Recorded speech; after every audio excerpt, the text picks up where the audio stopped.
Bonjour à tous. Alors cette vidéo, je vais la consacrer pour la méditation des débutants. En effet, j'ai quelques clients qui sont venus vers moi pour me demander des conseils car ils souhaitaient commencer la méditation et ils ne savaient pas trop comment ça se passait, quel était vraiment l'exercice pour bien méditer. Alors la première chose, c'est déjà de trouver un endroit chez soi qui sera toujours le même. Donc ça peut être un canapé, moi je sais que c'est une partie de mon canapé, où je médite toujours. Ça peut être également un de vos fauteuils, une chaise, ou bien aussi se méditer sur un coussin. Il faut que cet endroit de méditation reste calme. Donc, ça sera et que ça soit toujours le même. Je vous déconseille de méditer dans votre chambre, car la chambre, l'inconscient a enregistré que c'est pour dormir.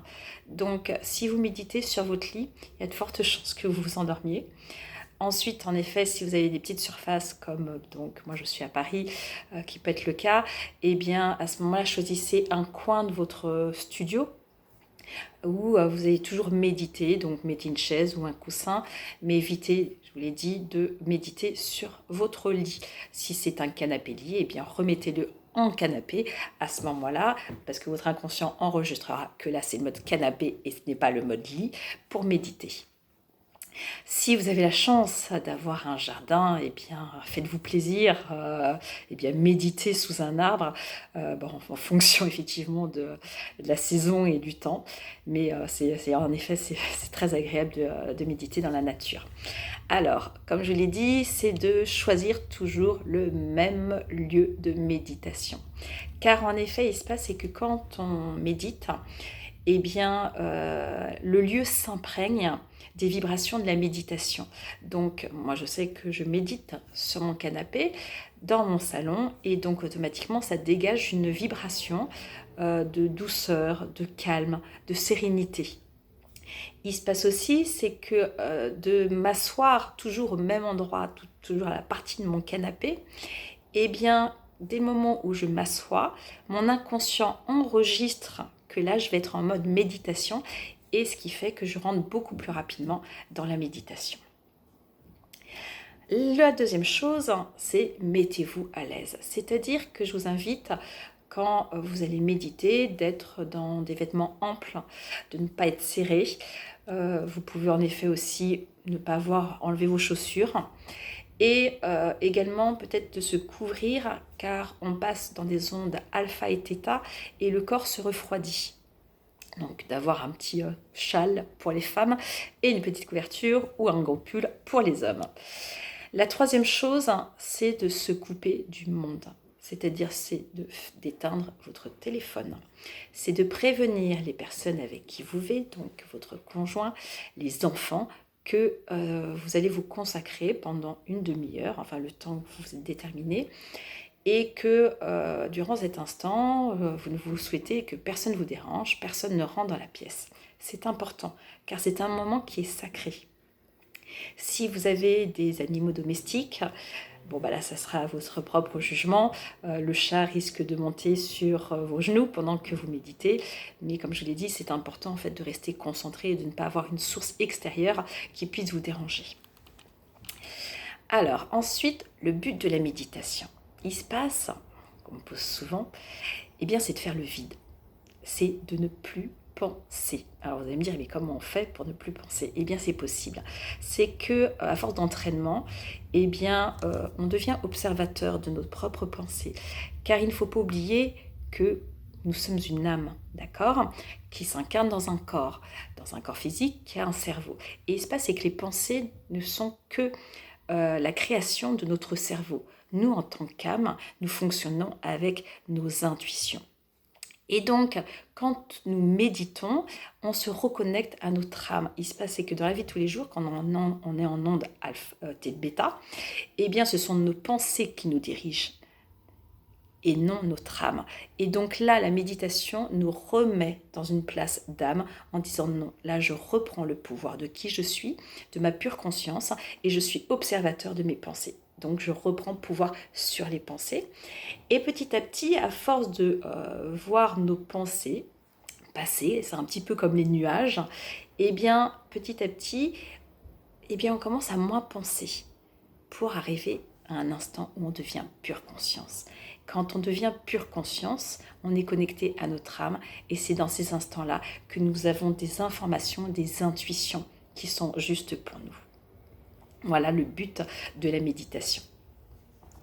Les conseils que je donne donc pour démarrer une méditation, c'est de commencer par relaxer son corps, car c'est important. En fait, ça permet de perdre la notion du temps et de l'espace.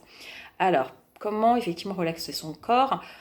On peut s'aider par la respiration, c'est-à-dire inspirer en comptant 5 fois, expirer en comptant 8 fois et d'augmenter. On peut aussi utiliser la respiration ventrale, c'est-à-dire qu'on inspire et on gonfle notre ventre et on expire et on dégonfle notre ventre. La respiration ventrale est assez utilisée justement pour l'hypnose, la relaxation, la méditation, car on se relaxe beaucoup plus rapidement avec cette forme de respiration.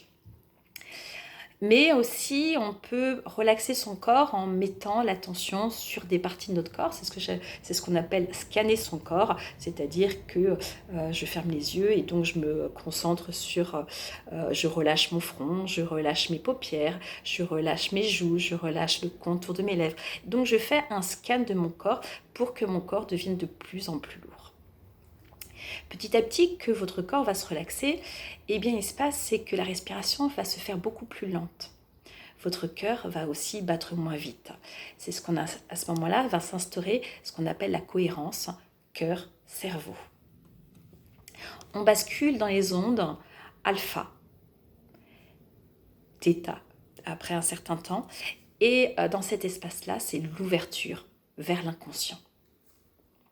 Et pareil, il se passe aussi, c'est que l'hémisphère gauche et l'hémisphère droit de notre cerveau commencent à travailler ensemble. Alors, ensuite, comment commencer? Donc par la méditation.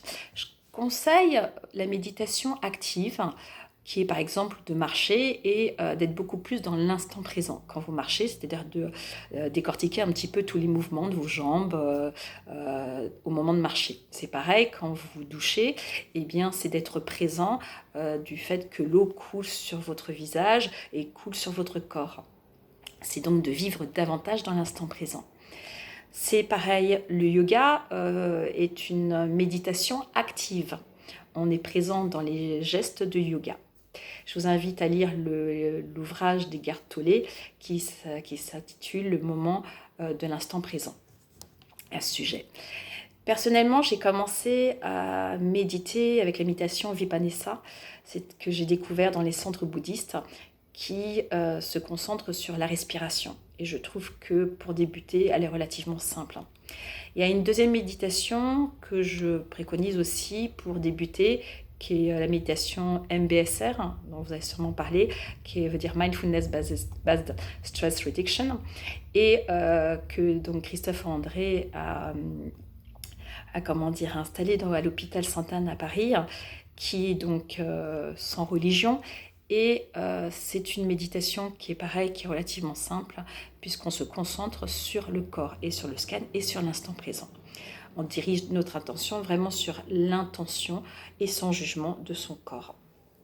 Il y a des stages qui sont proposés, qui sont donc généralement de 8 semaines, collectifs, donc c'est à peu près, d'après mes souvenirs, 2h30 hebdomadaires. Et il y a 2 séances qui durent à peu près 3 heures, dont une qui est collective et qui dure toute une journée. Donc il y a un total de 30 heures de pratique.